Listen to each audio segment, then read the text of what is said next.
자, 여러분 안녕하세요. 챕터 21과 22 하겠습니다. 자, 챕터 21은 확률에 대한 얘기인데요. 확률에 대한 뭐 기본적인 사항들을 몇 가지 하고, 그리고 마르코프 체인 중에서도 히든 마르코프 모델에 대한 얘기가 이번 챕터의 중심 내용으로 보입니다. 하나씩 살펴보도록 하겠습니다.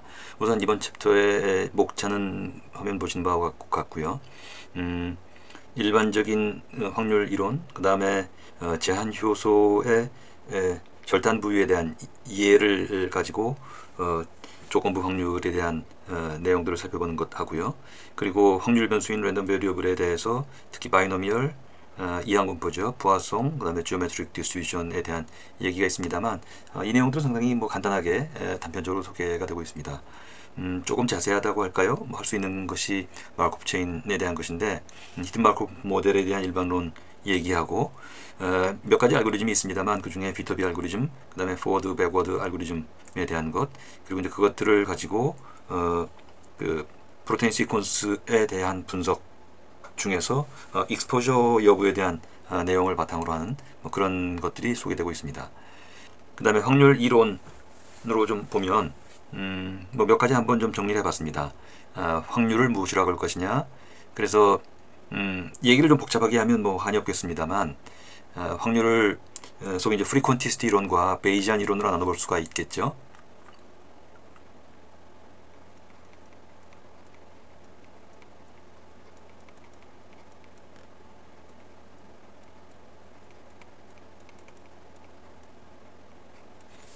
확률을 얘기할 때 뭐 빠뜨릴 수 없는 내용이어서 그냥 간단하게 살펴보겠습니다. 프리컨텍스트 이론이라고 하면 빈도주의 학파 이론으로서 기본적으로 알려진 확률 분포를 전제로 하고요. 그 분포를 기준으로 해서 우리가 갖고 있는 데이터가 어떤 성질을 만족시키는지 null hypothesis significance test 뭐 이 내용들을 중심으로 하는 전통적인 통계 이론이라고 볼 수가 있겠습니다.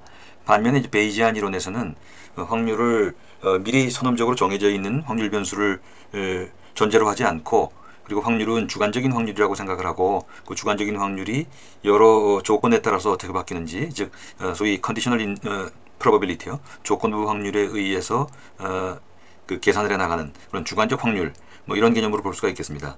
여기 지금 프로버빌리티 얘기에서 우리가 지금 뭐 프리퀀티스트 베이지안 얘기를 뭐 길게 할 수는 없습니다만, 확률의 개념은 이제 이 프리퀀티스트 이론의 바탕으로 해서는 이런 렐러티브 프리퀀시라고 얘기할 수 있고요. 또는 베이지안 관점에서 본다면 프로버빌리티는 서브젝티브 퍼스널 빌리프 뭐 이렇게 볼 수가 있을 겁니다. 그러나 지금 현재 우리 교재에서는 일단은 확률을 아주 깊이 들어가기보다는 전통적인 관점에서 먼저 살펴보고 뭐 일부 이제 그에 대한 뭐 언급이 나오긴 합니다만, 기본적으로는 이런 relative frequency, 우리가 일반적으로 알고 있는 그런 전통적인 개념에 의거해서 얘기를 진행시킬 수 있을 것 같습니다.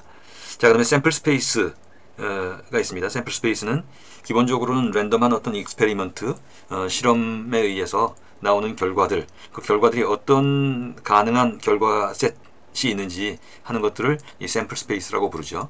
그리고 기본적으로는 그런 익스페리멘트에 의해서 나오는 결과치, 이런 것들은 이제 이벤트라고 부르고요. 그 다음에 말씀드린 것처럼 이런 이벤트는 랜덤 익스페리먼트에 의한 것, 뭐 이런 몇 가지 기본적인 개념이 이제 확률 이론에서 얘기하는 기본적인 컨셉이 되겠죠.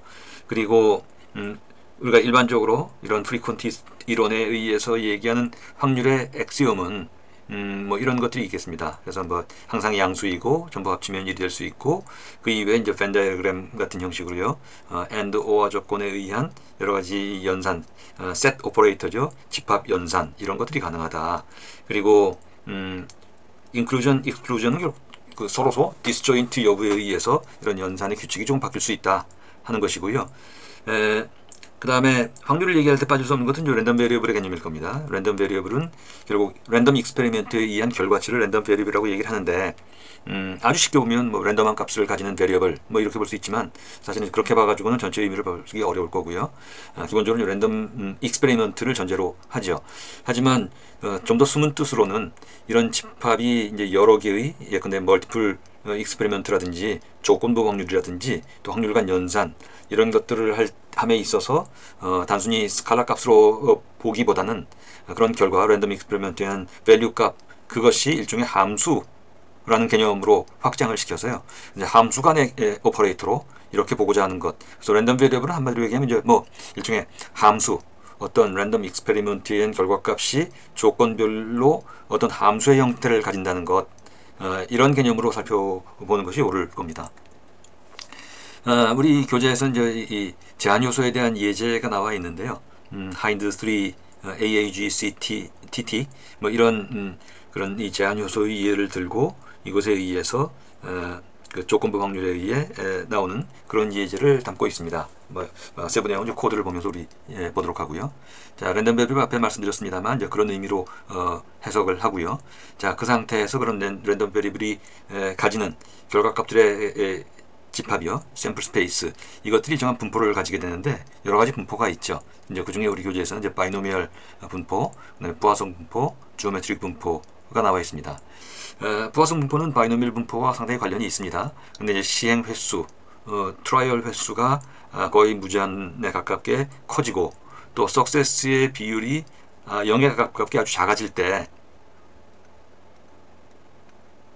레어 이벤트, 레어 익스페리먼트 또는 이제 improbable, 그래서 자주 일어나지 않는 아주 희소한 사건들, 이런 것들의 그 프리퀀시의 분포, 이것이 이제 부화성 분포가 되죠. 그래서 모두 다 그 디스크리트 분포이고요. 결국 바이노미얼 분포에서 일정한 조건을 만족시키게 되면, 즉 시행횟수 n이 무한대에 가까워지고 그 p의 값이 아주 작아질 때, 이럴 때 이제 부화성 분포로 연결이 됩니다. 자, 그리고 지오메트릭 디스트리뷰션의 경우는 석세스가 있을 때, 처음 석세스가 될 때까지의 페일리어의 빈도에 대한 분포가 되죠. 뭐 이런 정도로 일단 말씀을 드리고요. 사실은 확률 분포는 상당히 여러 가지가 있습니다. 아주 기본적인 분포, 소위 이제 well-known probability distribution만 놓고 봐도 디스크리트 분포와 컨티뉴스 분포로 나눌 수 있고요.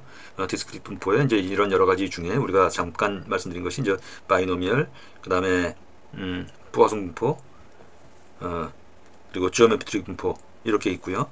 그리고 컨티뉴스 분포에는 이제 유니폼 디스트리뷰션이라든지 엑스포넨셜, 노멀, 감마 등등이 여러 가지가 있습니다. 이제 그 이외에도 이런 것들이 조합된 또는 응용된 여러 분포가 있죠.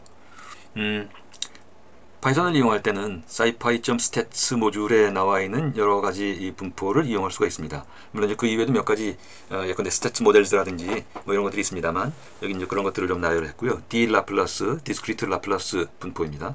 자, 파란 글씨가 하이퍼지옴으로 가야 되는데 잘못 갔네요. 그 다음에 n 바이놈, 그 다음에 랜드 인트, 그 다음에 스켈람, 뭐 이런 분포가 있습니다. 각각 관련된 내용들 보시면 되고요. 상세한 것들은 이제 그 이유도 여러 가지가 있으니까 이 모듈에 대한 도큐멘테이션을 보면 될 것 같습니다. 자, 그다음에 마르코프 체인에 대한 얘기가 나옵니다. 마르코프 체인은 기본적으로는 스테이트 간에 연결되어 있는 것들이요. 스테이트를 만약에 우리가 그래프 형식으로 볼 때 어떤 하나의 스테이트와 다른 하나의 스테이트로 연결된다면, 하나의 스테이트에서 다른 스테이트로 연결되는 것, 다음으로 이전되는 것, 뭐 이런 것들이죠. 자신으로 돌아올 수도 있고요. 또 이렇게 쌍방으로 갈 수도 있을 겁니다. 뭐 이런 것들, 그 스테이트로 이루어진 것들을 시퀀스로 쭉 연결해서 이들 스테이트와 스테이트 사이에 어떻게 변이 되는지, 이런 것들은 스테이트 트랜지션 프로바빌리티라고 얘기를 하고요. 그래서 이것들을 일종의 확률로 나타내는 행률로 표현한 것, 이런 것들은 마르코프 모델이라고 얘기를 합니다. 그리고 그 마르코프 모델에는 몇 가지 종류가 있는데, 가장 대표적인 것은 마르코프 체인과 히든 마르코프 모델이라고 볼 수가 있겠습니다. 그 중에 이제 마르코프 체인은 마르코프 프로세스에 의한 것으로서 지금 그림에서 보여드린 것이 이제 그런 것이죠. 각각의 스테이트에서 다른 스테이트로 넘어가는 프로세스에 대한 것인데요. 이때 예컨대 오더에 따라서,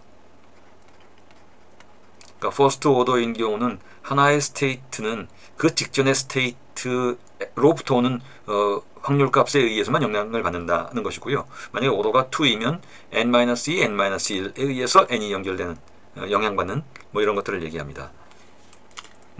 기본적으로 이런 마르코프 체인에서 뭐 여러 가지 변형이 나오게 됩니다만, 그 중에 우리 교재에서는 히든 마르코프 모델을 소개하고 있습니다. 히든 마르코프 모델은 순차적인 데이터는 시퀀스를 얘기합니다. 이 순차 데이터를 확률적으로 모델링하는 생성 모델, 이 각각이 여러 가지 의미를 담고 있습니다.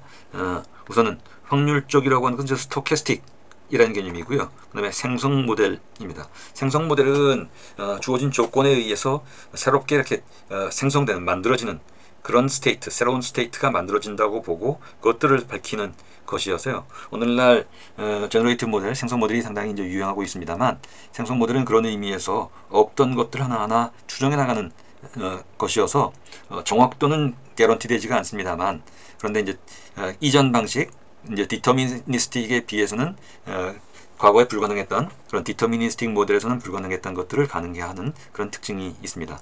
제가 확률적이라고 할 때 스토캐스틱 얘기를 했는데, 이거는 엄밀하게 보면 이제 프로버빌리스틱과 대응되는 그런 개념이라고 볼 수가 있겠습니다.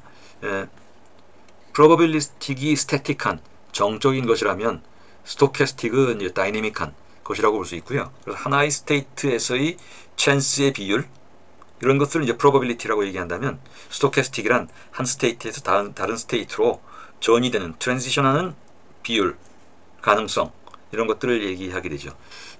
좀 세부적으로 들어가면 히든 마르코프 모델의 파라미터는 흔히 이렇게들 표현합니다.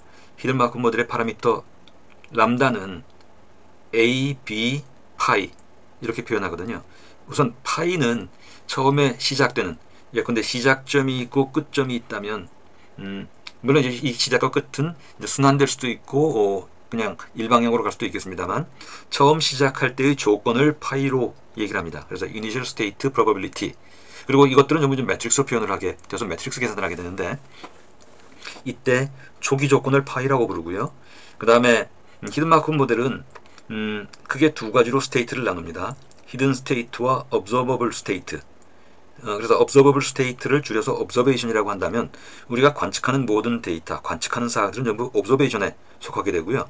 하지만 우리가 관측되는 내용들 이외에 이 관측을 낳게 하는, 관측된 사항들을 낳게 하는 보이지 않는 무엇인가가 있다고 전제를 하고요. 그것들을 hidden state라고 부릅니다. 그래서 우리가 어떤 데이터를 획득을 하고 측정을 하지만, 이 측정은 보이지 않는 어떤 것에 의해서 파생되는 것이다. 그래서 이때 A 매트릭스는요, 하나의 스테이트에서 다음 스테이트로 히든 스테이트 내에서, 즉 히든 스테이트 레이어에서 각 스테이트 간에 나아가는 확률, 이런 것들을 히든 스테이트 트랜지션 매트릭스라고 부릅니다. 자, 이런 모든 히든 스테이트 레이어에서의 스테이트 간 변이 확률, 이런 것들을 A 매트릭스 내지는 A probability라고 부르고요. 대신에 각각의 히든 스테이트에서 자신에 해당되는 타임 스텝에 대응되는 이 부분이요, observation을 파생시키는 것, 이것들을 B 매트릭스로 우리가 표현을 합니다. 그래서 흔히들 어떻게 얘기하냐면, A 매트릭스는 transition probability이고 B 매트릭스는 emission probability이죠. 그래서 transition probability와 그리고 emission probability 이렇게 나눕니다. 그래서 여기 그림에 다시 보시면은 우리가 히든 마르코프 모델, 특정 히든 마르코프 모델을 표현할 때는 람다는 A, B, 파이 매트릭스로 구성이 되는데, 이때 파이 매트릭스는 초기 조건을 나타내고요. 그리고 히든 스테이트에서의 스테이트 트랜지션 프로버빌리티 매트릭스는 A 매트릭스, 그 다음에 각각의 히든 팩터에서 observation을 낳는 이 부분을 emission probability로 표현을 하고 진행을 시키죠. 히든 마르코프 모델에서는 크게 세 가지의 문제를 해결하고자 하고, 그런 점에서는 이 세 가지 문제를 해결하는 데 있어서 성공을 거두게 됩니다. 하나가 likelihood이고, 하나가 decoding이고, 하나가 learning인데, 우선 끝에서부터 보죠. learning이라고 하는 것은 그 state transition matrix와 emission matrix가 어떤 값을 갖는지를 학습하는 그런 것입니다. 그러니까 어떤 데이터가 주어졌을 때 1람다가 무엇인가를 추정해내는 것이죠. 소위 이제 훈련 데이터를 갖고 이걸로 람다를 추정해내고 나면, 그러고 나면 어떤 구체적인 모델이 생길 겁니다. 히든 마르코프 모델. 그러고 나면 이것에 의해서 그 다음에 우리가 테스트 데이터를 가지고 그 관련된 여러 가지 문제를 해결할 수 있죠. 그 관련된 문제를 해결한다는 것이 이제 프로블럼 1과 2가 되겠습니다. 프로블럼 1에서는 likelihood인데, likelihood는 자, 그런 그 HMM의 파라미터가 정해졌다면, 람다가 정해졌다면, 람다가 주어졌을 때 어떤 옵서베이션이 나올 것인가, 어떤 옵서베이션을 우리가 예상할 수 있는가 하는 것이 그 likelihood에 대한 것이죠. 둘째로는 디코딩에 대한 것은 히든 스테이트가 어떻게 전개될 것인지 하는 것을 이제 알아보는 것이 이제 디코딩 부분이 되겠습니다. 그다음에 이제 섹션에서는 우리 교재에서 그 파이썬을 이용하는 것들, 그런 예제가 나와 있고요. 그 예제와 함께 진행되는 것 중에 이제 비터비 알고리즘 부분이 있습니다. 이 그림을 한번 여기 초기 조건이 주어질 겁니다. 그 다음에 여기 이 부분이 히든 팩터이고요. 이 부분이 오브저베이션이라면 히든 레이어에서 여러 개의 클래스가 있을 겁니다. 여기서는 예컨대 날씨가 핫하다, 콜드하다. 이때 아이스크림이 몇 개가 소비된다. 우리는 그 특정한 기간에 날짜를 알 수 없으나 이 확률 분포를 전제로 할 때 아이스크림의 소비량을 가지고 날씨가 어떻게 바뀌었는지를 예측할 수 있다. 뭐 이런 사례를 기준으로 논의가 진행된다고 본다면 한 단계, 한 스테이트에서의 값들은 확률을 볼 때요. 예컨대 예컨대 여기서는 지금 이것들을 T1, T2, T3의 스테이트라고 본다면요. T1에서 핫가 될 확률, T1이 콜드일 확률은 원래의 파이, 처음 주어진 조건에서 예컨대 하트 할 때 스타트 조건에서 하트이고 하트일 때 3개의 소비가 있을 확률 이겠죠. 자, 그 다음에 스타트가 콜드라고 보고 콜드일 때 3개일 확률이 될 겁니다. 이건 초기 조건에 의해서 그냥 바로 한 번에 계산이 되겠습니다만, 그런데 만약에 다음 단계에서는요, 아이스크림의 소비가 1개일 확률은 하트인 경우, 콜드인 경우, 그래서 하트인 경우는 그 이전이 하트에서 넘어오는 경우와 그 이전에 콜드였는데 T1에서는 콜드였는데 T2에서 핫일 확률의 합이 되겠죠. observation sequence가 주어지고 그리고 히든 파라미터의 람다 파라미터가 주어졌을 때 그때 most probable path, 즉 observation sequence가 어떤 식으로 이루어졌을지를 알려주는 그런 경로를 반환해주는 알고리즘이 피터비 알고리즘입니다. 그래서 지금 주어진 것들 중에 가장 그럴듯한 것들, 가장 맥시멈 값을 가지는 것들이요.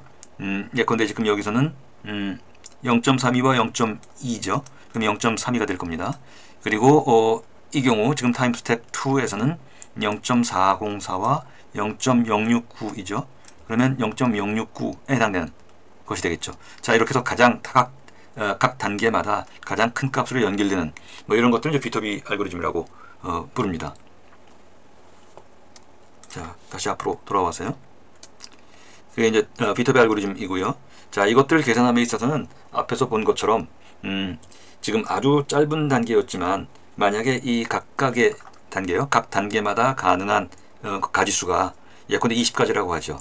만약에 우리 아미노산으로 보면 아미노산이 20개가 있고 이 단계가 50개의 단계라고 한다면 20의 50승이 될 겁니다. 그래서 굉장히 방대한 계산 양이 되죠.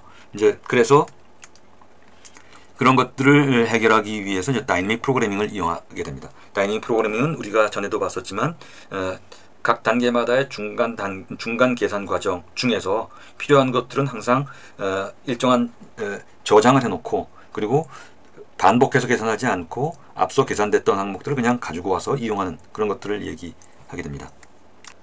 자, 다음에 포워드 배우자 알고리즘은 앞서서 비터비 알고리즘이 가능한 모든 경우의 확률의 중에서 most probable, 즉 맥시멈 값을 취한다고 했죠. 반면에 이제 포워드 알고리즘에서는 각 단계마다 가능한 모든 경우의 확률을 서메이션 하는 방식을 취합니다. 이 포워드 패스에서 알파 값이 주어진다면 백워드 패스에서는 베타 값을 계산을 하게 됩니다. 그래서 포워드와 백워드를 반복해 나가면서 궁극적으로는 소위 이제 스무디드 포스테리어 프로바빌리티를 계산하고자 하는데요. 이 과정에서는 말씀드린 것처럼 가능한 모든 경수의 확률을 서메이션하고 그리고 이런 것들을 통해서 관측 벡터인 O요. 옵저벤 매트릭스요. 옵션 매트릭스의 확률을 최대로 하는 HMM 람다 파라미터를 찾고자 합니다. 그래서 쉽게 얘기하면 maximum likelihood estimation 방식에 의해서 P of observation이요. given 람다, 즉 람다라는 HMM 파라미터가 주어졌을 때 observation 매트릭스를 최대로 하는 람다를 찾는 것입니다. 그래서 앞에서 제가 그 세 개의 과업 중에 히든 마르코프 모델에 기본 선행되는 것이 그 히든 마르코프 모델의 파라미터를 찾는 것, 즉 파라미터를 학습하는 것이라고 얘기했는데, 히든 마르코프의 그 파라미터를 학습하는 모델이 바로 포워드 백워드 알고리즘입니다. 그리고 이 부분은 마치 그 EM이요, Expectation Maximization 알고리즘의 일조이어서 포워드로 가고 다시 백워드로 반복하고 포워드 백워드를 계속 반복해 나가면서 이 범위값을 줄이는 방식으로 최대값을 찾는 그런 형식을 취합니다. 자, 그러면 챕터 21에 대한 실습 내용을 한번 보도록 하죠.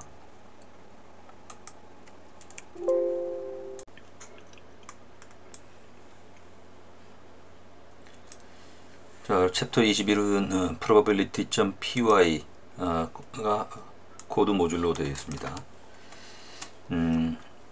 제일 윗부분에서 임포트를 했고요. 그 다음에 바이노미얼 프로버빌리티에 대한 커스텀 펑션이 정의되어 있습니다.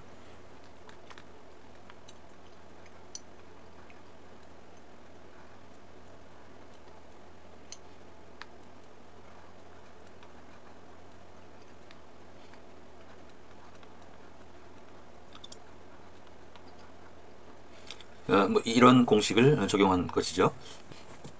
COMB NK는 N 컨비네이션 K를 얘기하는 것이고요. 그래서 이런 이항분포를 커스텀 펑션으로 정의한 것입니다. 자, 다음은 get next gen population 펑션에 대한 것인데요. current population과 그 다음에 비율을 잡으면 그 비율로부터 다음 세대의 population이 어떻게 증가할 것인가를 나타내는 그런 함수이죠. 자, 그 다음에는 v/b 함수가 정의되어 있고요. forward, backward 함수 뭐 이렇게 정의되어 있습니다. 자, 그 다음에 underscore name equal double under main에서 이런 함수 등을 비롯해서 몇 가지 테스트하는 그런 내용들이 있습니다. 그래서 기본적인 probability 카운팅에 대한 것, 그 다음에 DNA restriction 엔자임 절단 부위에 대한 것 등등이 쭉 나와 있습니다. 그리고 이항분포에 대한 것도 있고요. 그리고 부하성 분포에 대한 것, 이런 것, 그 다음에 마르코프 체인에 의해서 심플 퍼퓰레이션 구하는 내용들도 있군요. 자, 그 다음에 히든 마르코프 모델에서 아마도 앞에서 지정된 v/b 함수라든지 그 다음에 forward, backward 함수를 이용하는 것이겠죠. 그래서 프로테인 시퀀스의 buried 또는 exposed status에 대한 예측하는 모델에 관한 것이 있어 보입니다. 자, 관련된 사항이고요.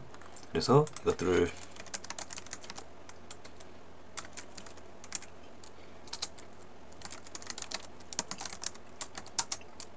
수행시켜보면 일부 결과가 나왔고, 그 다음에 그래프 표현들 이런 것들이 나왔습니다. 차례차례 수행이 되고 있고요.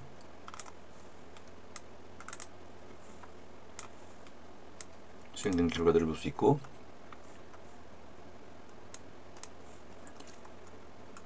자, 그리고 최종적으로 히든 마르코프 모델에 의해서 어떤 부분들이 exposed 되어 있고 어떤 부분들이 buried 되어 있는지 이런 것들을 시퀀스 위치별 포지션별로 표시된 것들을 우리가 볼 수 있습니다.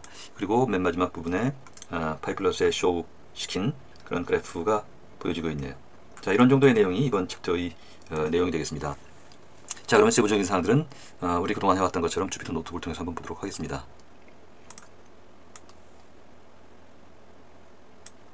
자, 그래서 하나하나 간단히 보도록 하죠. 자, 먼저 임포트를 했습니다. 그리고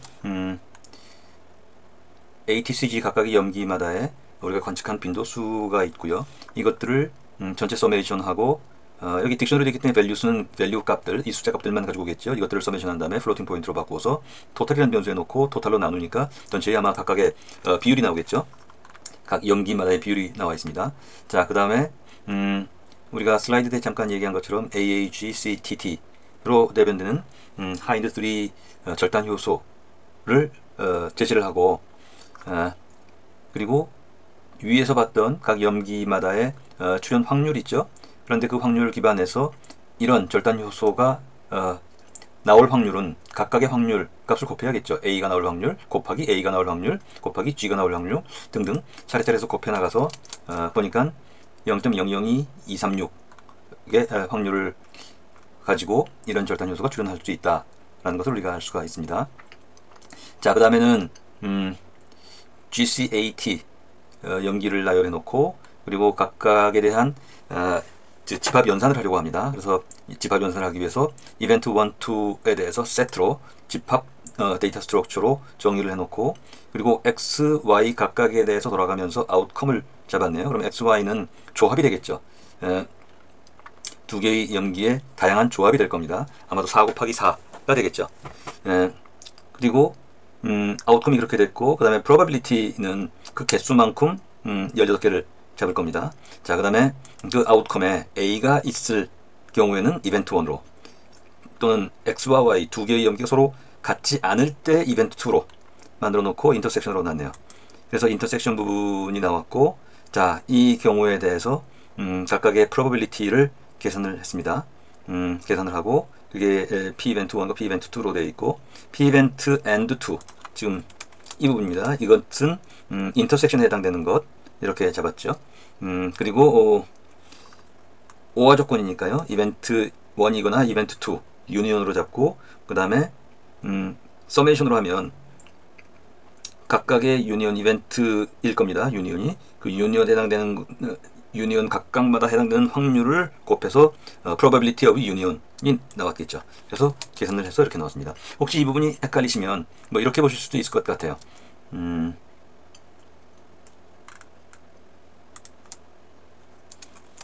여기까지만 만약에 수행을 시키시고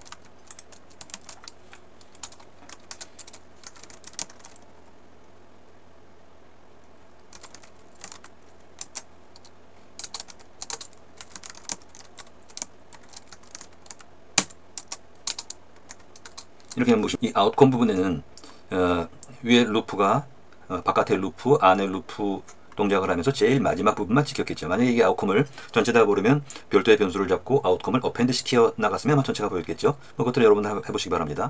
대신에 props라는 이 딕셔너리에 어펜드가 되었기 때문에요. 그래서 그 내용들이 전체 다 보입니다. 그래서 각각마다 조합에 의해서 이루어지는 두 개의 페어쌍에 대한 확률이 이 조인트 프로버빌리티 결합 확률의 형태로 나타나는 것들을 볼 수가 있습니다. 자, 그리고 그에 대해서 그 다음에 A가 있는 것, 그 다음에 X와 Y가 서로 다른 것, 그리고 그렇게 만들어진 것들의 이벤트 1과 이벤트 2에 대해서 오화 조건, 그리고 오화 조건에 의한 유니온 또는 이런 수작업에 의한 것과 이렇게 직접 계산을 한 것과 이런 집합 연산에 의한 것과 또는 수작업에 의한 것 동일한 값이 나오는 것들을 확인할 수가 있었습니다. 다음에 바이노미얼 디스트리뷰션이 있습니다. 바이노미얼 디스트리뷰션은 앞에 비주얼 스튜디오 코드에서 본 것처럼 컨비네이션 n, k는 n 추수 k입니다. nck죠. 곱하기 p의 k승 곱하기 1-p의 n-k승 해서 수작업으로 정의를 했습니다. 자, 그 다음에 이에 의거해서 p가 6분의 1일 때 그리고 n이 3이고 k가 2일 때의 확률 계산돼 보니까 이렇게 나왔네요. 지금 이거는 예컨대 그 뮤테이션의 확률이 6분의 1이라고 할 때 그때 3개의 이 시퀀스를 봤습니다. 그 중에 2개가 뮤테이션이 일어났을 확률 뭐 이런 경우를 상정해 볼 수 있겠죠. 이렇게 됐는데요. 자, 보니까 런타임 워닝으로 하고 인밸리드 밸류에 NaN으로 나왔습니다. NaN으로 나왔죠. Na는 not a number라는 뜻이고요. 이 얘기는 이 숫자요. 지금 n이 1000만 개네요. 1000만이고 b가 0.00025 같은 경우에 이런 경우에는 계산상에 언더플로우나 오버플로우가 날 수 있다는 것을 표시하고 있습니다. 왜냐하면 숫자 연산을 할 때 지나치게 숫자가 커지거나 작아지거나 할 수 있다는 의미죠. 앞에 우리가 얘기했던 바이노미얼 공식 있죠. 지금 이 공식입니다. 이 공식을 생각해 보면 1000만 중에 K개를 생각을 하고요. 여기서 지금 2500이 되겠죠. 그래서 그 계산을 생각해 보면 사실 하나하나 풀어보면 굉장히 엄청난 계산량이 됩니다. 그래서 그 0으로 세팅되거나 뭐 이런 결과가 나올 수 있다는 것이거든요. 그래서 이 부분을 우리 단순히 정의한 이 함수에서는 제대로 처리하지 못하기 때문에 not a number가 나오는 것이고요. 에러 자체는 아닙니다. 런타임 워닝이고 대신에 결과 표시가 제대로 될 수가 없다는 것을 의미를 하죠. 자, 그래서 대신에 이런 바이노미얼 펑션을 우리가 직접 만든 것보다 scipy stats에 있는 바이노미라는 함수를 이용해서 실행을 해보니까 이런 값이 나온 걸 볼 수 있습니다. 0.0079 값이 나왔네요. 자, 그 다음에 이것을 그 0부터 6까지요. 6까지에 대해서 K가 0부터 6까지 7개의 경우에 대해서 각각 계산을 하고 그 결과를 그림으로 보고자 수행을 해봤습니다. 자, 그랬더니 이렇게 수행이 됐네요. 그리고 이런 이에요. 지금 예컨대 100개 중에 1%이거나 아니면 1000만 개 중에 0.0025% 같은 경우, 이런 경우가 대표적으로 바이노미얼이나 또는 부화성 같은 것들이 적용되는 사례라고 할 수가 있죠. 예를 들면 지놈 와이드 뮤테이션 스캐닝 하는 것이거나 또는 아주 희귀한 셀 이벤트 같은 것들이요. 또는 뭐 질병 모델 같은 것들도 되겠습니다만, 자, 이런 경우에 바이노미얼이나 부화성 모델을 우리가 이용할 수 있습니다. 자, 그래서 앞에 scipy를 적용을 했고요. 만약에 수식으로 나타낸다면 이렇게 볼 수가 있습니다. 이게 이제 계산이 아주 복잡해질 때 이런 벡터라이즈드 오퍼레이션을 쓸 수가 있는데, 벡터라이제이션이라고 하는 것은 사실은 구조는 비슷해 보입니다만 내부의 운영 동작은 사뭇 다르죠. 그게 뭐냐 하면 K가 num파이의 A 레인지에 0,7을 하면 0, 1, 2, 3, 4, 5, 6에 7개를 얘기합니다.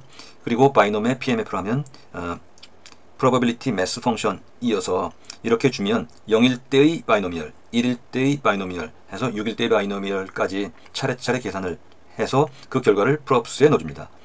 자, 그래서 그것을 수행을 시키고 이때 이걸 그림으로 표현해주면 이렇게 표현이 된다는 것을 볼 수가 있습니다.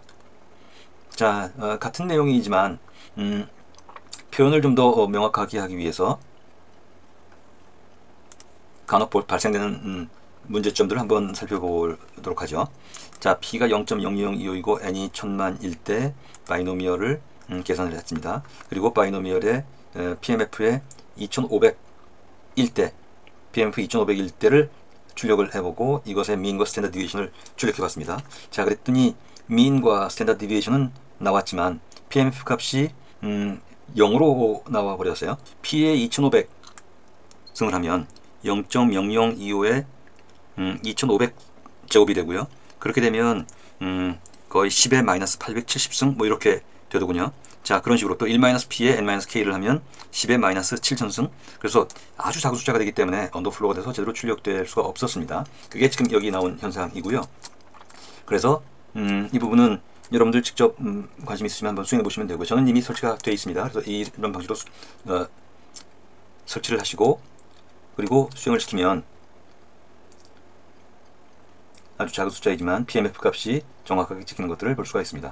요컨대 그 부화성이나 바이노미얼 분포에 대한 분석을 함에 있어서 숫자가 아주 커지거나 아주가 작아질 경우에 0이나 무한대로 세팅되는 경우가 있습니다. 이런 것들은 실제로 0.0이거나 또는 NAN 또는 INF 이렇게 출력되는 경우가 있어서 그렇게 정밀도가 필요한 경우에는 별도의 패키지를 설치해서 이용하시면 거의 무한 자릿수까지 우리가 결과를 받아볼 수 있습니다. 다음 슬에서는 이제 그거에 대한 그 계산 근거 이런 것들을 한번 밝혀봤습니다. 관련된 사항들에 대해서 실제로 그림을 그려봤고요. 그랬더니 롱텀 에버리지로는 2500을 기준으로 롱텀 에버리지인 것들을 알 수가 있습니다. 자, 그 다음에 누적 분포를 살펴봤고요. 자, 그 다음에 본격적으로 이제 부화성 분포를 한번 봅니다. 그래서 부화성 분포에서 다시 레인지 10이니까 0부터 9까지의 차례차례 값을 봤습니다. 이것은 마치 우리가 그 하루에 신생아가 4.7명이 탄생이 된다고 하면 평균이 그럴 때 2명만 출산이 될 확률, 그 다음에 6명이 출산되는 확률, 뭐 이렇게 볼 수 있을 것이고요. 숫자만 바꾸면 예컨대 그 평균 박테리아 증식 숫자를 주고 그 중에 어떤 범위 내로 증식 숫자가 판명이 될 확률, 뭐 이런 것들을 계산할 때 이용할 수가 있겠습니다. 자, 그 다음에 get next gen population은 세대가 진행될 때마다 population의 증가 또는 replication 증가 이런 것들을 계산하는데 이용될 수 있는 함수이죠. 그래서 함수 수행을 했고, 그리고 이 함수에 의거해서 증가율이 1.01 때 푸아송 분포를 적용시켜서 자손이 어떻게 달라지는지, 여기 지금 population을 25라고 주었을 때 그 세대가 100세대가 지날 때마다 어떻게 바뀌는지 하는 점들을 살펴봤습니다. 이 결과를 보면 제너레이션 32부터는 0으로 세팅된 걸 볼 수가 있습니다. 이게 아마도 스토캐스틱 익스팅션, 뭐 무작위적인 변동으로 인한 확률적 절멸, 뭐 이런 것들을 나타내는 것으로 보입니다. 그러니까 인위적으로 그 성장률이 마이너스가 아니어도 진행되는 과정에서 제로로 세팅될 수 있는 상황, 이런 것들을 보여주는 것으로 보입니다. 자, 다음으로는 마크업 체인을 보겠습니다. 두 개의 함수로 정의되어 있고 비터비 함수가 먼저 정의되어 있습니다. 비터비 함수는 우리 앞에서 본 것처럼 비터비 알고리즘을 수작업으로 지금 정의한 함수인데요. 옵저베이션을 받아본 다음에 이걸 통해서 히든 스테이트의 시퀀스를 예측하는 그런 함수가 되겠습니다. 먼저 스타트 프로바빌리티의 개수, 종류를 보고요. 그 다음에 end state, 스테이트의 개수 또는 레인지 값을 잡았습니다. 그래서 스테이트가 만약에 5개면 만약에 20개의 만약에 우리가 히든 스테이트를 프로테인으로 본다면 20개가 될 것이고요. 우리 경우는 뒤에서 exposed와 그리고 그 buried 두 개이니까 0과 1이 되겠죠. 어쨌든 이렇게 두 개를 잡았고요. 그 다음에 nstate의 개수만큼 담을 수 있는 스코어를 만들었고, 그리고 처음 시작할 때의 스코어를 잡았습니다. 그래서 주어진 조건과 그리고 PM잇의 전체 값들 중에서 첫 번째 observation 0번에 해당되는 것들을 가지고 왔습니다. 그 다음에 passprev에 대해서는 지금 빈 딕셔너리를 하나 만들었습니다. 자, 그리고 두 개의 루프가 있습니다. 이게 메인 루프가 되는데요. 첫 번째 바깥의 루프는 observation 1번부터 맨 끝번까지 observation 별로 pass를 담을 수 있도록 만들었고요. 그 다음에 안에 있는 루프에서는 그 각각의 observation 별로 갖고 있는 스테이트 정보가 있겠죠. 그 스테이트 별로 계산을 하겠습니다. 그리고 이때 옵션에는 그 앞에 스코어 프레브에 트랜지션을 적용했습니다. i가 계속 스테이트별로 반복할 테니까 그 각각의 스테이트별로 i가 돌아가면서 적용이 될 겁니다. 그리고 i에 해당되는 밸류 값을 에미터로 놓고 이것들을 합친 값, 이것이 전체 옵션 토탈이 될 겁니다. 그리고 그 옵션을 최대로 하는 조건을 베스트 스테이트로 놓고 옵션의 맥시멈 값을 스코어 값, 그리고 이 베스트 스테이트 인덱스에 해당되는 패스 프레브 정보요. 다시 말씀드리면 패스 프레브에서 베스트 스테이트를 인덱스로 하는 항목을 패스 i에다 저장을 했습니다. 그리고 그러면 하나의 옵저베이션 내에서 스테이트마다 이 작업이 반복되겠죠. 그리고 그 하나의 옵저베이션의 결과에는 한 옵저베이션에 대해서 이 작업이 끝나고 나면 그 경로가 패스 프레브 스코어 맥시멈 값은 스코어 프레브로 갈 겁니다. 그 다음에 다시 두 번째 옵저베이션, 세 번째 옵저베이션, 각 옵저베이션이 진행될 때마다 각 스테이트별로 이 확률 값을 계속 곱한 후에 합산하고 그 중에 가장 큰 것을 찾고, 이런 식이 되겠죠. 자, 그러면 이렇게 해서 모든 옵저베이션에 대해서 각 옵저베이션별로 스테이트별 확률 계산을 하고, 그리고 최종적으로 그렇게 담아진 스코어스에서의 스코어 값을 맥시멈으로 하는 것을 엔드 스테이트, 스코어의 최대값을 로그 프로브로 하고 그것들을 반환하는 그런 내용이 되겠습니다. 자, 그 다음에 forward backward에서는 앞에서 우리가 얘기한 것처럼 람다 값을 찾아내는 것인데요. 먼저 observation의 개수, 그다음에 p state의 개수, 그 다음에 n state에 해당되는 identity matrix, 이런 것들을 잡았습니다. 자, 그 다음에 두 개의 패스로 구성이 되어 있습니다. 하나는 forward pass이고요. forward pass는 우리가 그 히든 마크업 모델에서 각각의 스테이트별로 히든 스테이트와 observation이 있었죠. 이때 왼쪽에서 오른쪽으로 진행되는 것이고요. 즉 스타트부터 엔드로 향하는 것을 지금 forward pass에서 지정을 했고요. 그 다음에 backward pass에서는 이 종결점에서 왼쪽으로 다시 경로를 역으로 추적해 나가는 이런 내용이 되겠습니다. 그래서 forward pass에서도 먼저 트랜지션 프로버빌리티와 포워드 값이요. 앞에서 정한 것들, 그것들을 닷 프로덕트로 계산한 다음에 그것과 다시 에미션의 닷 프로덕트. 닷 프로덕트는 일종의 내적을 하는 것이죠. 그래서 이런 값을 fprob로 놨습니다. 그리고 나서 그렇게 계산된 것을 이번엔 fprob의 전체 값으로 나누어서 노멀라이즈를 했죠. 자, 이게 포워드 패스이고요. 백워드 패스도 기본적으로 마찬가지입니다. 다만 작업의 순서가 좀 달라지죠. 여기서도 포워드에 empty 잡은 것처럼 백워드에 empty를 잡았고요. 그리고 이번에는 맨 끝을 설정을 했습니다. 포워드의 제일 끝을 스무스의 맨 끝으로 놓고, 그리고 맨 끝에서부터 차례차례 앞으로 나아가면서, 그러면서 이번에는 닷 프로덕트인데, 닷 프로덕트가 여기서는 먼저 p 트랜스와 포워드를 닷 프로덕트 한 다음에 그 다음에 emit과 프로덕트 했습니다. 여기서는 먼저 이 앞에서는 나중에 했던 그것을 먼저 닷 프로덕트 하고 그 다음에 p 트랜스와 닷 프로덕트를 했죠. 그래서 백워드 프로버빌리티 계산을 하고, 그리고 그것들의 서메이션으로 나누어서 노멀라이즈를 했습니다. 그래서 다시 말씀드리면 포워드와 백워드로 구성되어 있고, 그리고 나서 이것에 의해서 업데이트된 항목들, 그것이 스무드로 즉 스무딩된 결과값으로 출력이 되는 그런 함수입니다. 자, 이런 정도로 간단히 설명을 마무리 짓고요. 그 다음에 예제를 보겠습니다. 이 예제에서는 그 시퀀스, 즉 아미노산이 프로테인 서피스에 익스포스 되어 있는지, 아니면은 그 프로테인 표면에서 안쪽으로 베리드 되어 있는지, 이런 것을 예측하는 것인데요. 여기서는 이 아스터리스크 표시가 익스포스 되었음을 표시하고, 마이너스가 베리드 된 것을 표현하고 있습니다. 그래서 먼저 expose 타입이, 즉 그 히든 스테이트가 두 개의 타입으로 되어 있고, 그 다음에 옵저베이션으로 나갈, 우리가 옵저베이션에서 발견될 종류수가 아미노산의 20가지 타입으로 정의가 되어 있습니다. 그래서 관련된 개수만큼 초기화를 시켰고, end state는 각각의 expose 여부에다가 아미노산의 개수 해서 전체의 가능한 가지수를 전부 가능한 가지수를 end state에다 넣습니다. 자, 그래서 이런 것들을 전부 영어로 초기화시켰고, 그 다음에 우리가 계산 후 담을 내용들이었고요. 그리고 expose 타입 각각을 exposure라고 놓고, 그 안에서, 즉 그리고 그 안에서 아미노산 타입 각각을 아미노 애시드라고 놓은 상태에서 키를 잡았습니다. 키를 잡고, 그리고 인덱스 딕셔너리에서 지금 우리가 이 엑스포저와 아미노 애시드를 튜플로 하는 이런 키 잡은 것을 인덱스로 하는 것에다가 인덱스라고 일단 값을 넣었습니다. 자, 그래서 여기까지는 전부 초기화 시키는 것이죠. 자, 그리고 나서 여기에서는 지금 우리가 학습시킬 데이터를 읽어드리는 내용입니다. 여기 보시면 example에서 지금 이 내용들이 우리가 학습시킬 내용들이고요. 일종의 트레이닝 데이터라고 볼 수가 있겠습니다. 그래서 이것들을 읽어드리고, 여기까지 읽어드렸죠. 그리고 나서 예, 여기도 마찬가지입니다. 쭉 읽어드리고, 여기까지 읽어드렸네요.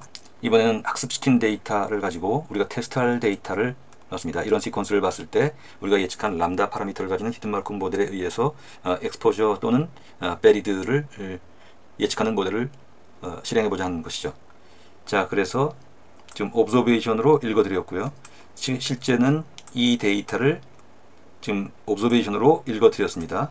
그리고 전부 로그 변환을 했고요. 로그 변환을 한 이유는 곱하기가 계속 일어나는 것, 그래서 예컨대 앞에서 봤던 언더플로우나 오플로우가 날 수 있는 것들을 로그 변환시키면 곱하기가 더하기로 다 바뀌기 때문에 그렇죠. 자, 그래 놓고 나서 우리가 읽어드린 것, 그 다음에 로그 스테이트 스타트, 로그 트랜스, 로그 에미트, 스타트 조건들, 그 다음에 트랜지션, 그 다음에 에미션에 대한 것들을 가지고 비터비로 적용시켜서 결과값을 받아보니까 결국 패스의 그 경로가 최종적으로 있겠죠. 그 패스의 각각의 내용을 스테이트 딕트별로 해서 조인을 하니까 이것들은 쭉 연결된 스트링 값으로 나올 겁니다. 그래서 그것들을 보니까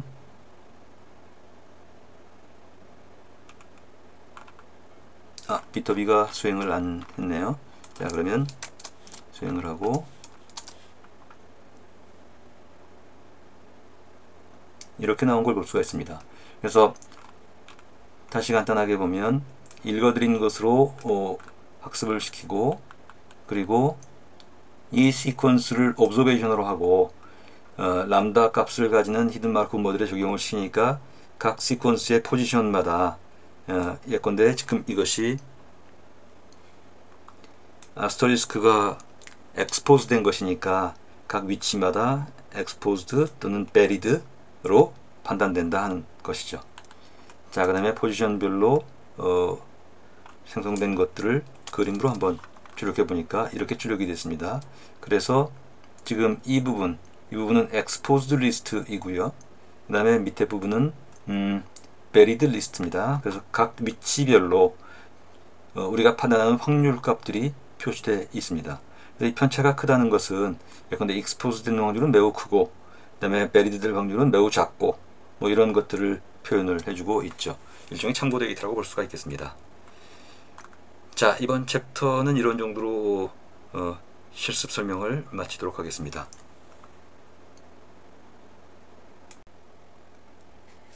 자, 그럼 챕터 22를 시작하겠습니다.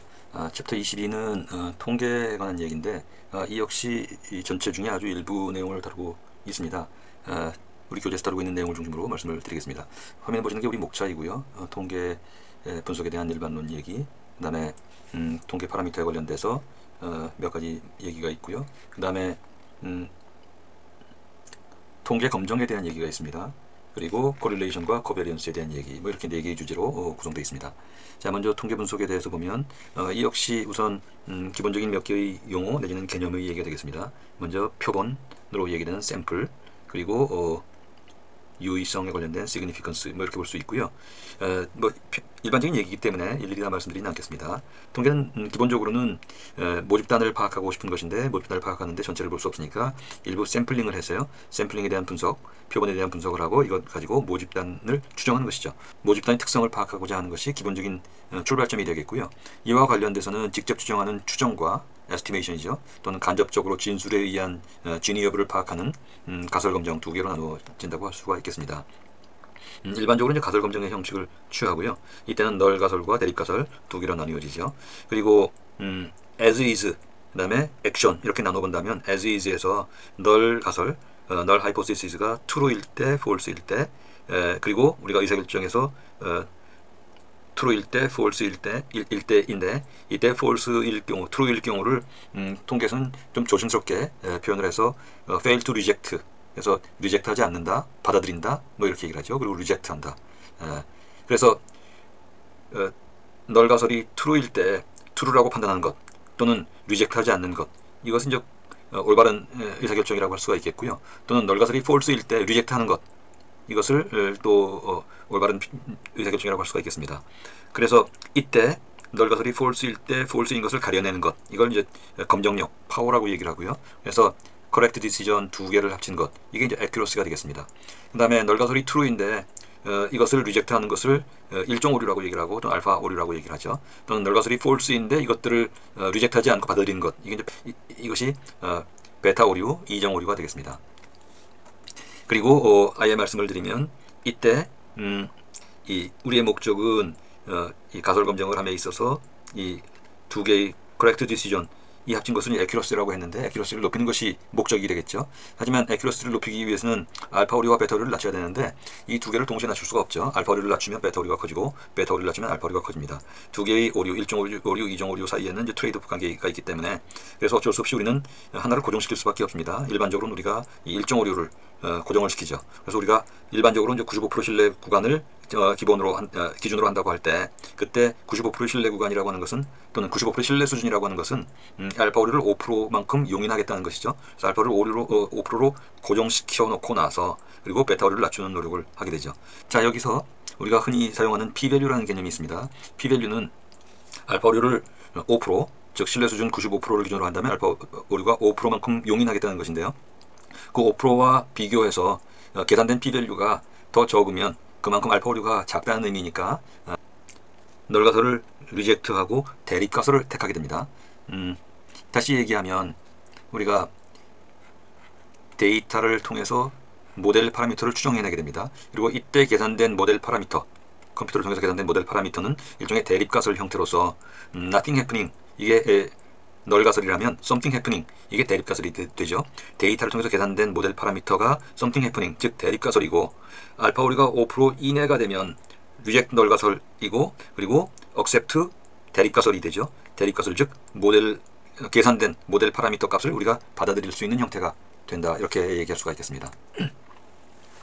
자, 여기서는 통계 파라미터라고 얘기했습니다만, 통계 지표를 우리가 여러 가지로 판단할 수가 있을 겁니다. 중심성, 그 다음에 분산성, 여러 가지 볼 수 있을 텐데요. 중심성에 관련된 것이 이제 메디안, 민, 모드 이런 것들이고요. 그 다음에 분산성에 관련된 것이 베리언스, 스탠다드 디비에이션, 스큐니스 뭐 이런 것이 될 겁니다. 이 이외에는 좀 코토시스라든지 뭐 여러 가지 모멘트에 대한 것들이 있습니다만, 여기서 지금 코베리언스와 코릴레이션 정도를 얘기하고 있습니다. 자, 부화성 디스트리뷰션은 레어 이벤트에 대한 분포를 얘기하는 것인데요. 여기서 지금 레어 이벤트란 improbable, 뭐 이렇게 볼 수가 있겠고요.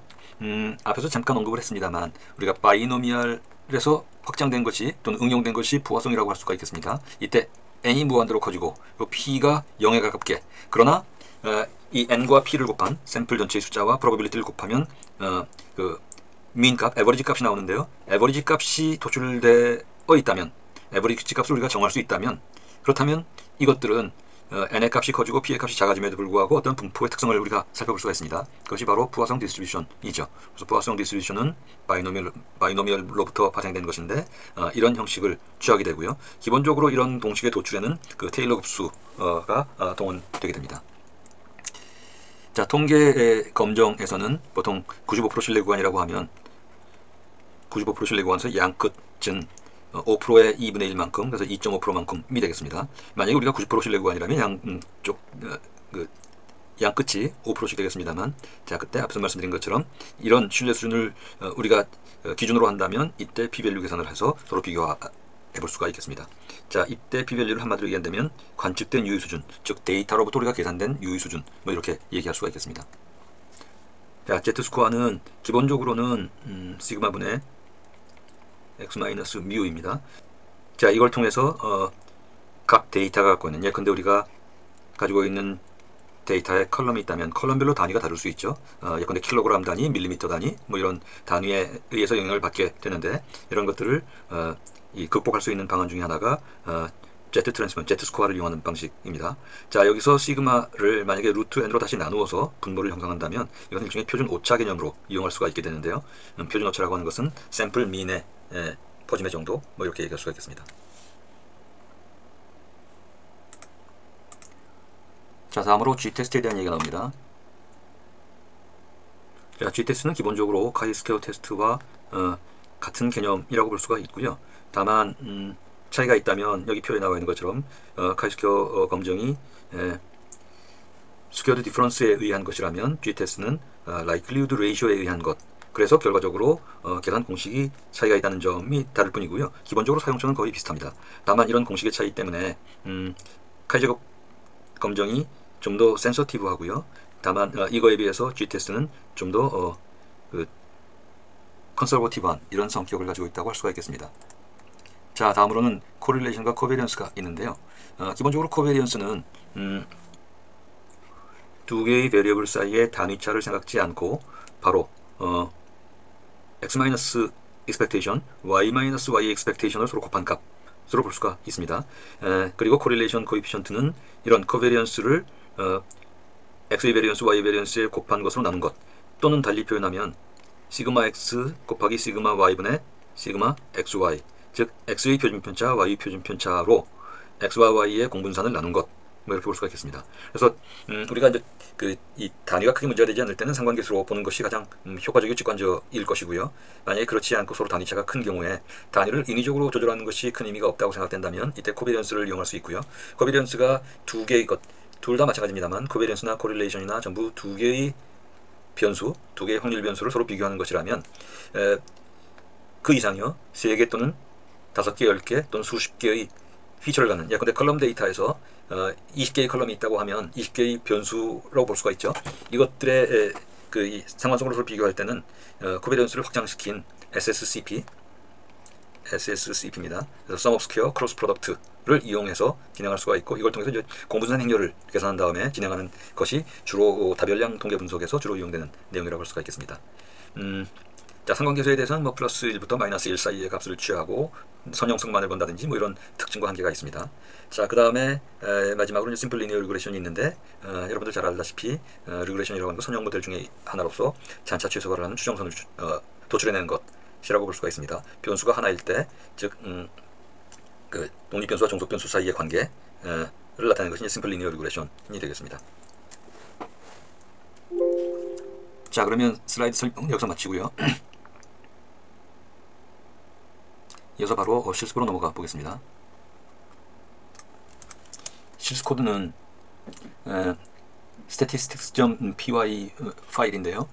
임포트를 하고, 그리고 평균과 표준 편차가 주어졌을 때 그 샘플의 개수에 따라서 어떻게 바뀌는지 하는 내용들이요. 그 다음에 value 값을 주어주고 이것에 의해서 모드, 즉 초빈값 이런 것들을 계산을 하는 내용들. 그 다음에 메디안 경우는 짝수와 홀수일 때가 다르니까 홀수일 때는 가운데 값을 중위값을 잡을 수가 있죠. 하지만 짝수일 때는 그것의 평균을 내야 될 겁니다. 그것을 함수로 계산했습니다. 그리고 평균 계산을 했고요. 그 다음에 만약에 매트릭스로 주어진다면 이때 행렬 형식일 때 컬럼의 평균일 수도 있고 로우의 평균일 수도 있죠. 로우의 평균일 때는 x 이퀄 1을 주면 로우의 평균을 계산합니다. x 이퀄 0를 주면 컬럼의 평균을 계산을 하죠. 그런 내용이고요. 자, 전부 여기 지금 보시면 그 numPy의 어레이로 계산하는 것들을 볼 수가 있습니다. 여기 예제에서는 매우 작은 규모이지만 규모가 커지면 그렇게 numPy 어레이로 계산하면 훨씬 더 고속 계산이 가능해지기 때문이겠죠. 자, 그 다음에 scipy stats에서 skew 계산을 하는 것이고요. skew는 우리가 평균이 모멘트의 관점에서 볼 수가 있겠습니다.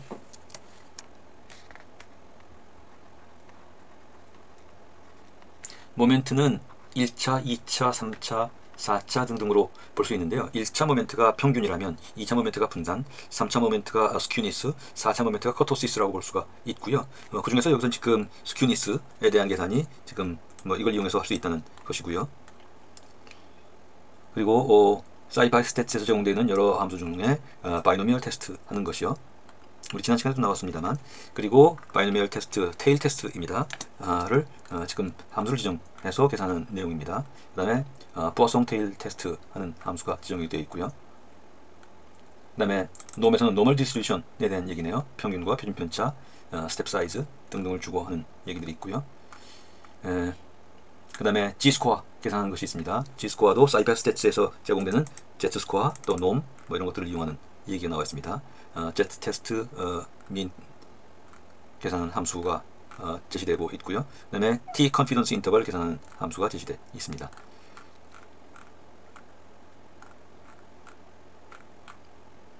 자, 그 다음에 여기서부터는 아마도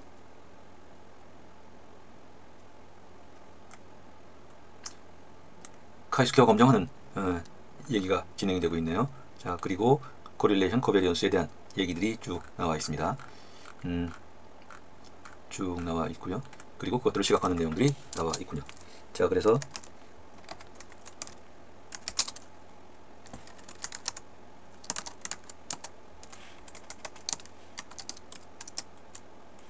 수용시켜보면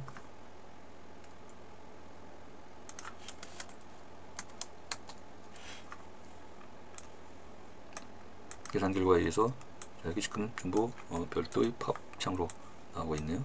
지금 전부 계산된 내용입니다만, 그리고 각각 항목에 대한 결과치와 그리고 인터벌 나와 있고요. 줄물이 차례차례 나온 걸 볼 수가 있습니다. 아마도 마지막으로 심플 리니어 리그레션 하는 얘기이겠네요. 자, 그래서 이상의 내용이고요. 이것들 역시 주피터 노트북으로 한번 살펴보도록 하겠습니다.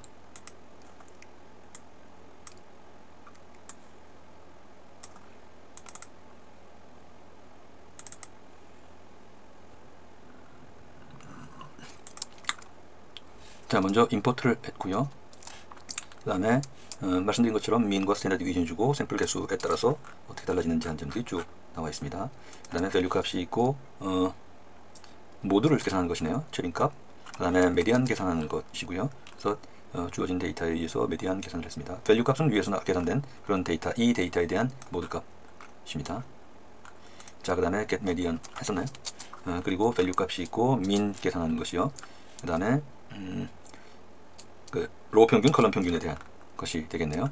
그 다음에 unbiased estimation은 결국 자유도의 문제인데요. 그래서 이 베리언스 계산할 때는 n-1을 해준다는 점, 이 자유도에 대해서는 별도로 나중에 따로 좀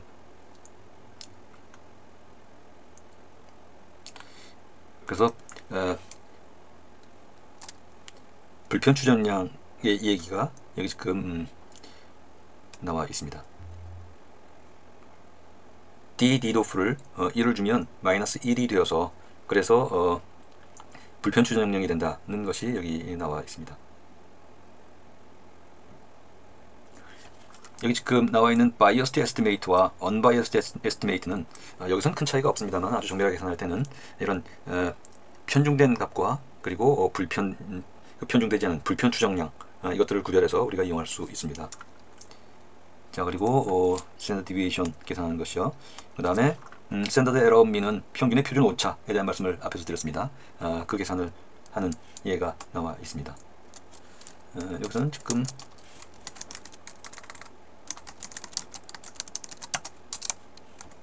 이렇게 계산이 되겠죠.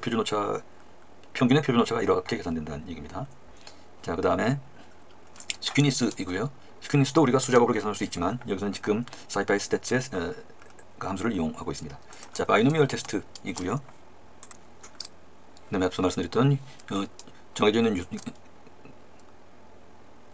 전제로 삼고 있는 유의 수준이요. 보통 95%의 유의 수준을 우리가 이용하고 있습니다만 그때의 관측된 유의 수준, 이것은 p-value라고 하죠. 그래서 p-value를 계산하는 것인데요. 이 부분도 우리가 수작업을 할 수 있지만 여기서는 지금 여기서는 지금 바이노미얼 테일 테스트로 함수가 지정되어 있군요. 그래서 양쪽 검정이냐 단측 검정이냐, 양측 단측 검정 여부에 따라서 계산하는 것이 지금 cumulative distribution을 빼나가는 방식으로요.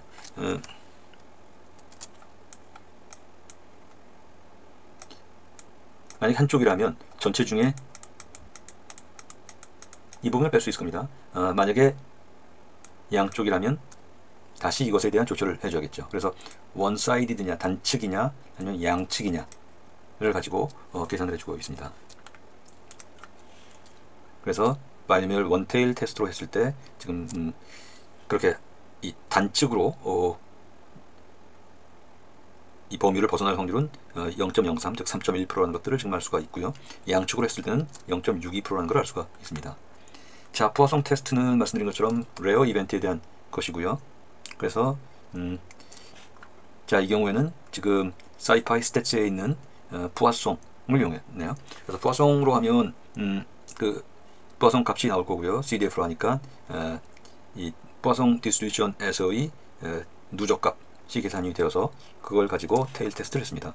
one side equal false니까 지금 양측으로 했죠. 그래서 계산 결과에 의하면 우리가 예상하거나 또는 알려져 있거나 한 그런 부화성 이벤트의 레이트에 대비해서 얼마나 많이 떨어져 있는가, 얼마나 많이 벗어나 있는가를 측정하는 것이죠. 그래서 이에 의하면은 널 가설에 의하면 이런 주어진 람다 레이트를 가지는 부화성 디스트리뷰션의 범위 내에 있다라는 것이 될 겁니다.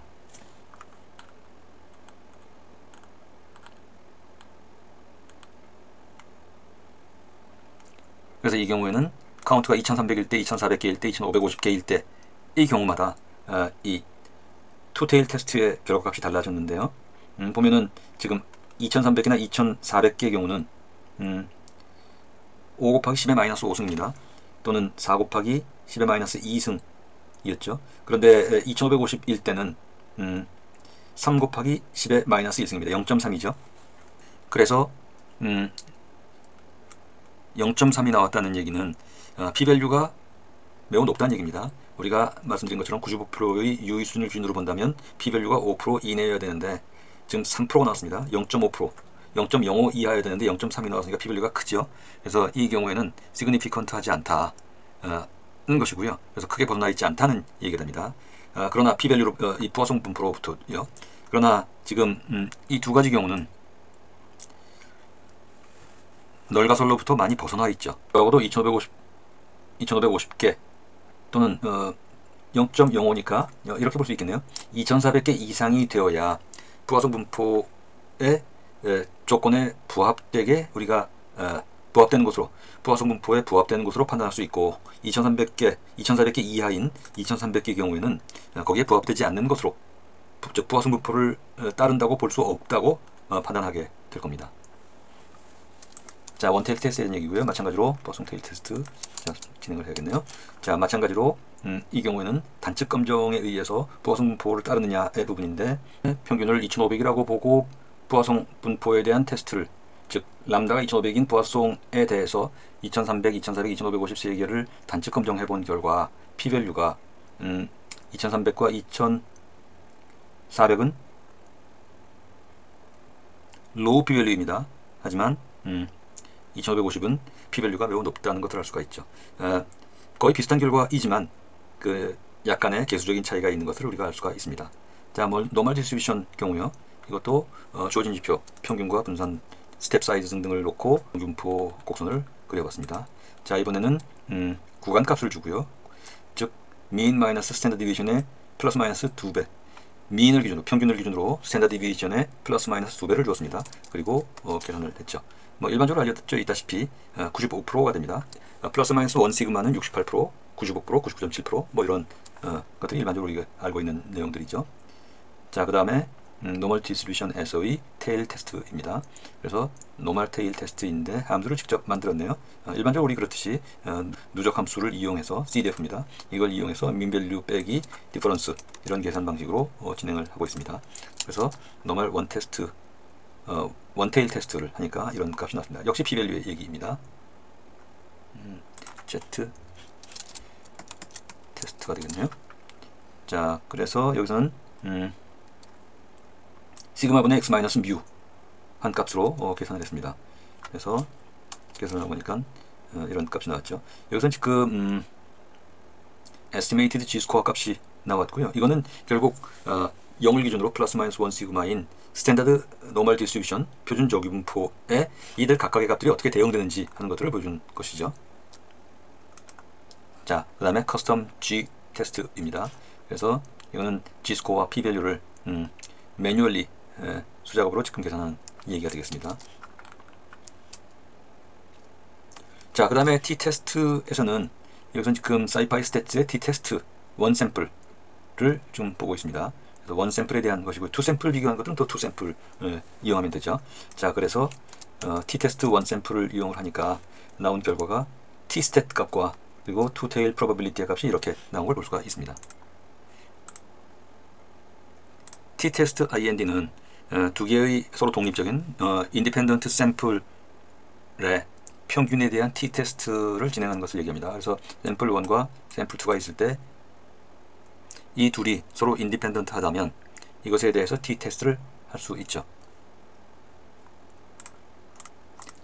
즉 여기서는 널가설이 샘플 1의, 샘플수 1의 평균과 샘플수 2의 평균이 같다가 널가설이 되고요. 이것들을 억셉트 할 수 있느냐, 리젝트 해야 되느냐를 T-테스트를 하는 것인데, 그 결과 지금 P-밸류가 0.065가 나왔습니다. 0.05보다 크기 때문에 통계적으로 유의 수준을 맞출 수가 없었습니다. 그래서 그대로 두 개의 평균이 같다고 할 수가 있죠.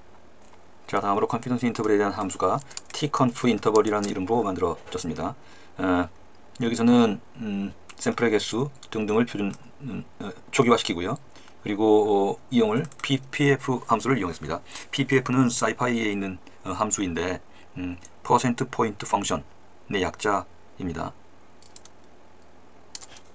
그래서 이 함수를 이용해서 샘플 데이터를 주고 T 컨피던스 인터벌 테스트를 했습니다. 99% 신뢰 구간으로 주고 했더니 샘플 민이 1.74인 것이 99% 신뢰 구간에서 P-밸류 0.0615가 나왔습니다.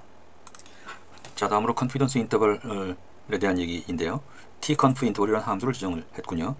샘플의 개수, 그리고 샘플의 평균, 샘플의 스탠다드 디비에이션인데 ddof를 1을 주었습니다. 앞에서 우리가 ddof를 0을 주면 biased이고 1을 주면 unbiased라고 했죠. 이건 전부 이제 컨피던스 인터벌일 때 그렇습니다. 이때 만약에 양측 검정이냐, 투사이드느냐, 원사이드느냐에 따라서 조정을 해줬고요. 그리고 t의 자유도 n-1 상태에서의 ppf 계산을 했습니다. 그리고 이때 원사이드가 아니니까 컨피던스에 1을 더해서 0.5를 곱했죠. 결국 어떻게 되냐면 0.975가 되고요. 만약에 원사이드라면 0.95가 되죠. 다시 말씀드리면 is one-sided 그러면 0.95, 만약에 is not one-sided 그러면 0.975 이렇게 되죠. 여러분 상상해 보시면 충분히 짐작이 되실 수 있을 겁니다. 정분포 아니라 t분포입니다. t분포일 때 이렇게 보고 양쪽을 보는데 하나일 때는 0.95가 되고요. 양쪽을 판단할 때는 0.95가 되고 원사이드일 때는 0.975가 되죠.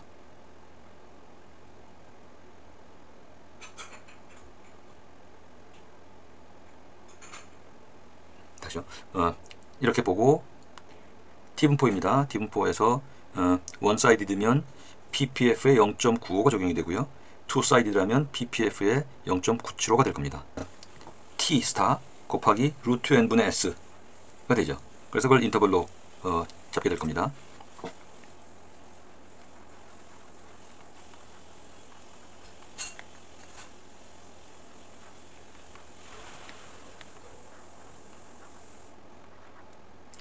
이렇게 표현할 수 있고요. 이때 t 스타라고 하면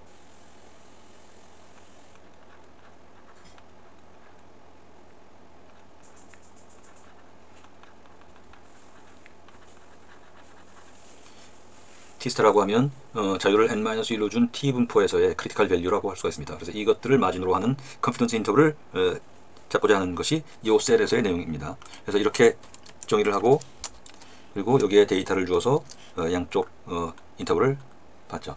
자, 카이스퀘어 분포입니다. 카이스퀘어 분포에서는 널가설은 관측된 프리퀀시가 우리가 예상하는 프리퀀시, 즉 observed frequency가 expected frequency와 잘 부합이 된다는 것이 널가설 H0이고요. 대립가설은 expected frequency와는 다르다는 것이 대립가설이 되겠습니다. 그래서 이것을 계산해 보면 이런 값들이 나왔고요. 여기서는 카이스퀘어 값이 3.6이고 그리고 p-밸류가 0.0557이 나온 것을 볼 수가 있습니다. 결과적으로 5% 신뢰 구간 알파 레벨 5%를 본다면 5% 범위 내라고 볼 수가 있고요. 아주 미세한 차이입니다. 그래서 marginally not significant 이렇게 볼 수가 있습니다. 만약에 아주 작은 숫자가 나오면 서로 다르다 뭐 이런 것이 되겠죠. 예컨대 이런 카이스퀘어 테스트는 DNA의 염기나 이런 것들이요. 각각의 개별 염기일 수도 있고 또는 뭐 퓨린 계열, 피리미딘 계열 뭐 이런 것들을 볼 수 있습니다. 이런 것들이 그 비슷한 빈도로 출현된다, 아니다. 뭐 그래서 비슷한 빈도를 갖는다고 보는 것을 H0로 놓고 비슷한 빈도가 아니다 라고 놓고 카이 제곱 테스트를 할 수 있겠죠. 다음 셀에서 보면 다음 셀에서도 예컨대 빈 그리고 observation 이렇게 나왔습니다. 그래서 여기에 대해서 평균과 표준 편차를 주어주고 그리고 나서 카이스퀘어 테스트를 했습니다. 그래서 여기서는 지금 널가설을 그대로 인정할 수밖에 없다라는 것이 되겠죠. 자, 이런 것 지금 위에 셀이나 이런 위에 셀이나 아래 셀이나 전부 카이스퀘어 검정을 통한 적합성 검정이라고 볼 수가 있고요. 카이스퀘어에서 이제 이거 이외에도 독립성 검정이나 뭐 이런 쪽으로도 이용을 할 수가 있습니다.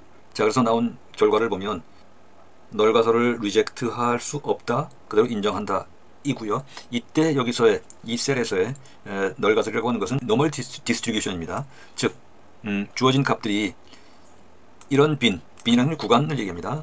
그리고 observed value 이런 밸류들이 평균과 표준 편차를 갖는 정규분포를 한다, 정규분포하는 것을 인정할 수 있다가 되죠. 자, 계속 카이스퀘어 분포가 되네요. 자, 다음 셀에서는 위의 것과 거의 비슷합니다. 다만 그 구간 비닝을 좀 더 세분화시켰을 때 어떻게 달라지는가 하는 점에 대한 것인데 마찬가지 p-밸류는 5%보다 훨씬 0.05보다 훨씬 큰 값을 가지는 결과로 나왔습니다. 자, 마찬가지 카이스퀘어 분포에 대한 얘기였습니다. 자, G테스트인데 G테스트는 앞에서 말씀드린 것처럼 카이 제곱 검정과 거의 비슷한 양식이지만 좀 더 센서티브하다고 말씀을 드렸습니다.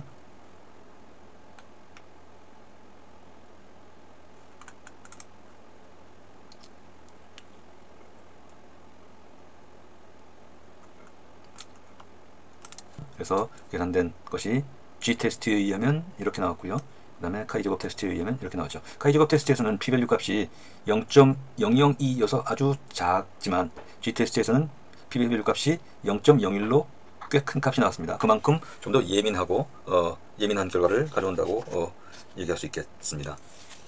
자, 그 다음에 코베리언스와 코릴레이션입니다. x-x바 곱하기 y-y바 각각의 expectation value죠. 그래서 그렇게 계산한 값들로 보니까 이렇게 나왔습니다. 자, 그 다음에 correlation coefficient 상관계수는 이렇게 나왔고요. 그래서 보면은 R2 즉 x벨과 y벨 2는 상관성이 매우 높은데 x벨과 y벨 1은 상관성이 매우 낮은 것을 볼 수가 있죠. 다음으로는 critical correlation threshold입니다. 여기서는 먼저 상관계수를 구하고요. 그런 후에 critical correlation threshold curve를 그리게 됩니다. critical correlation threshold curve라는 것은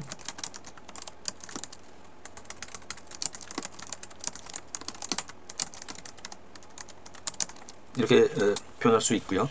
그 계산을 이 공식에 의해서 하고 있습니다. 그래서 이 공식에 의해서 R배를 계산한 다음에 그것들을 표현하는 것인데요. 이것에 의하면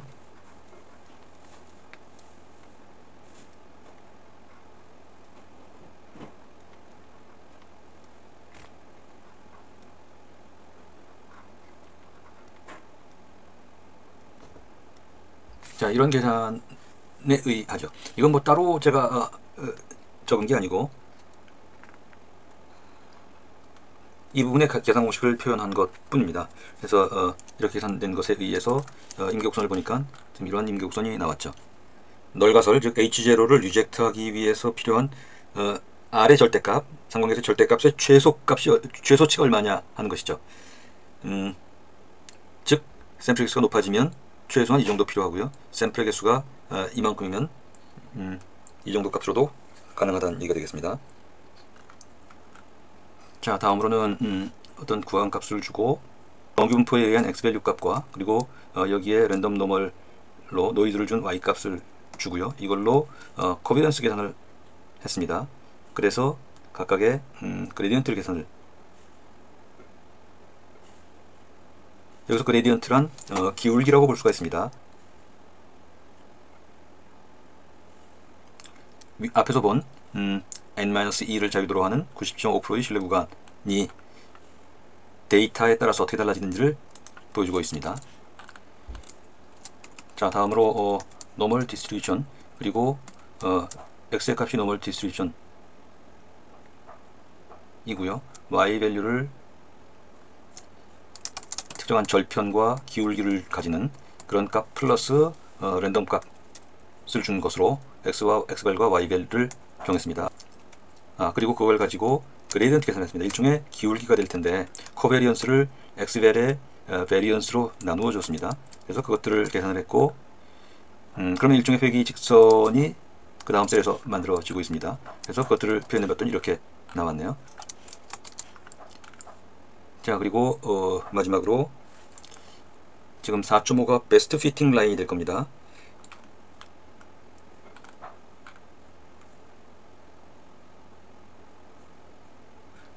그리고 이 거꾸로 된 포물선 이 부분이 앞에서 계산된 리니어 모델에 의한 즉 리니어 모델 플러스 노이즈에 의한 값이 되고요. 자, 이걸 통해서 우리가 볼 때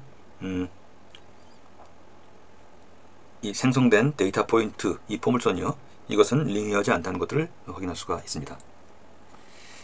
자, 이 스태티스틱에서는 굉장히 좀 평이하고요. 또 어플리케이션 부분이 아니고 매우 기본적인 항목들로 보입니다. 일부 카이스퀘어나 이런 것들은 우리가 바이오 부분에 응용되는 여러 가지 예를 살펴볼 수 있었습니다만 뭐 별다른 설명이 없었기 때문에 우리가 상상해 볼 때는 여러 가지로 이용 가능한 것만 확인할 수가 있었습니다. 자, 일단 챕터 22의 그 실습 부분을 마치겠습니다. 결과적으로 보면 챕터 21과 챕터 22는 매우 원론적인 얘기들이 중심이 되는 것을 볼 수가 있습니다. 다만 이제 probability 부분에서는 히든 마르코브 모델이, 그 다음에 statistics에서는 카이스퀘어 검정과 그리고 G 테스트 뭐 이런 정도가 조금 유념해 볼 내용이 아닌가 하는 챕터 22에서 카이제곱 검정과 G 테스트 뭐 그런 정도를 좀 유념해서 보면 되지 않을까 생각이 듭니다. 자, 그러면 마치겠습니다. 수고하셨습니다.